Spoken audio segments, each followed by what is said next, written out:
بسم اللہ الرحمن الرحیم۔ السلام علیکم۔ نصیحت چینل کے معزز خواتین و حضرات، ویڈیو سٹارٹ کرنے سے پہلے آپ سے گزارش ہے کہ ایک مرتبہ درود پاک پڑھ لیں۔ جزاک اللہ۔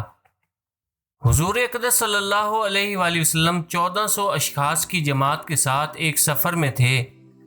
صحابہ کرام رضی اللہ تعالی عنہم نے بھوک سے بے تاب ہو کر سواری کی اونٹنیوں کو ذبح کرنے کا ارادہ کیا تو آپ صلی اللہ علیہ وآلہ وسلم نے منع فرما دیا اور حکم دیا کہ تمام لشکر والے اپنا اپنا توشہ ایک دسترخوان پر جمع کریں۔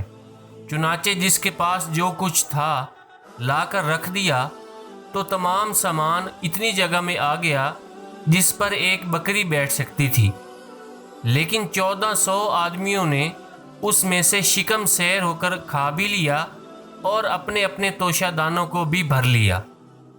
کھانے کے بعد آپ صلی اللہ علیہ وآلہ وسلم نے پانی مانگا۔ ایک صحابی رضی اللہ تعالیٰ عنہ ایک برتن میں تھوڑا سا پانی لائے۔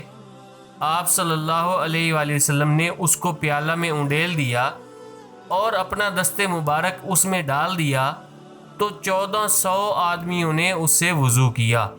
اس طرح مسلم شریف کی روایت ہے، حضرت ام مالک رضی اللہ تعالیٰ عنہ کے پاس ایک کپا تھا جس میں وہ حضور نبی کریم صلی اللہ علیہ وآلہ وسلم کے پاس ہدیہ میں گھی بھیجا کرتی تھیں۔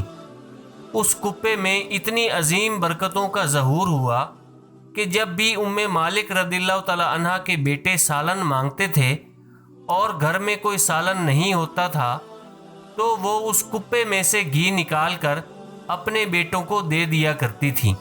ایک مدت دراز تک وہ ہمیشہ اس کپے میں سے گھی نکال کر اپنے گھر کا سالن بنایا کرتی تھیں۔ ایک دن انہوں نے اس کپے کو نچوڑ کر بالکل ہی خالی کر دیا۔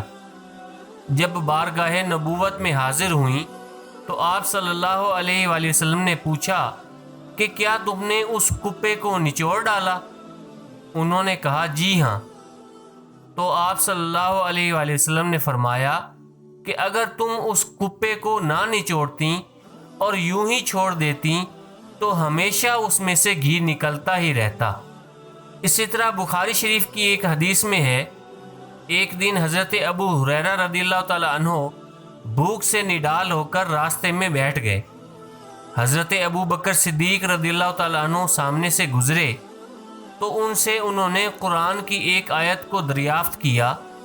مقصد یہ تھا کہ شاید وہ مجھے اپنے گھر لے جا کر کچھ کھلائیں گے، مگر انہوں نے راستہ چلتے ہوئے آیت بتا دی اور چلے گئے۔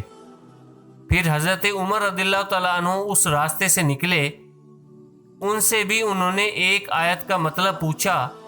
غرض وہی تھی کہ وہ کچھ کھلا دیں گے، مگر وہ بھی آیت کا مطلب بتا کر چل دیے۔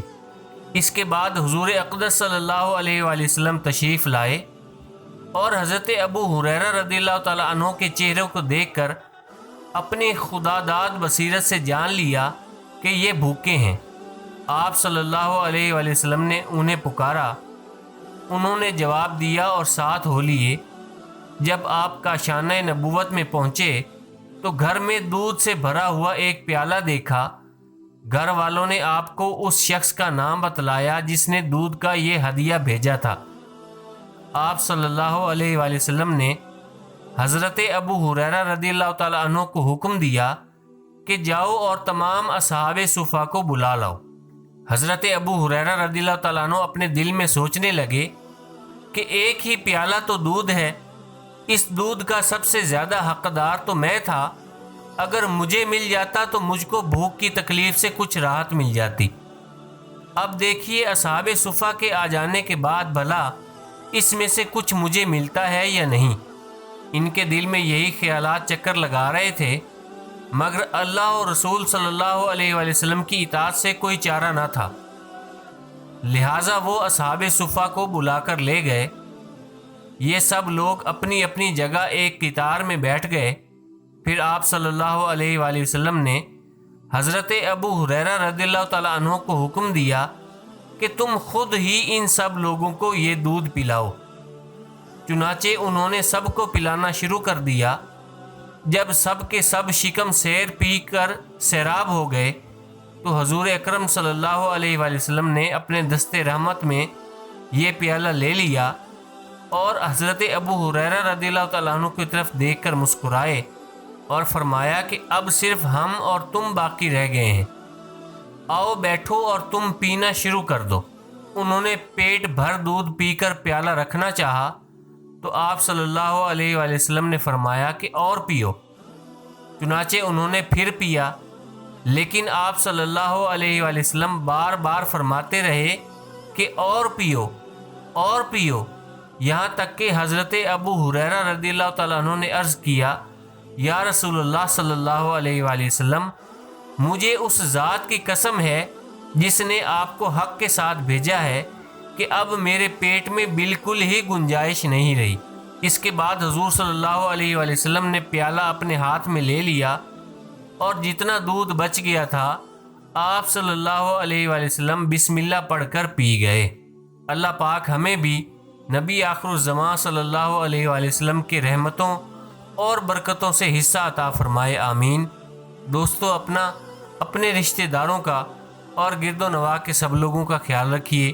اگر ویڈیو پسند آئی ہے تو اسے لائک اور شیئر کر دیں، اور اگر آپ نے ابھی تک ہمارے چینل نصیحت کو سبسکرائب نہیں کیا تو سبسکرائب کر لیں اور کمنٹس میں اپنی رائے کا اظہار ضرور کریں۔ جزاک اللہ۔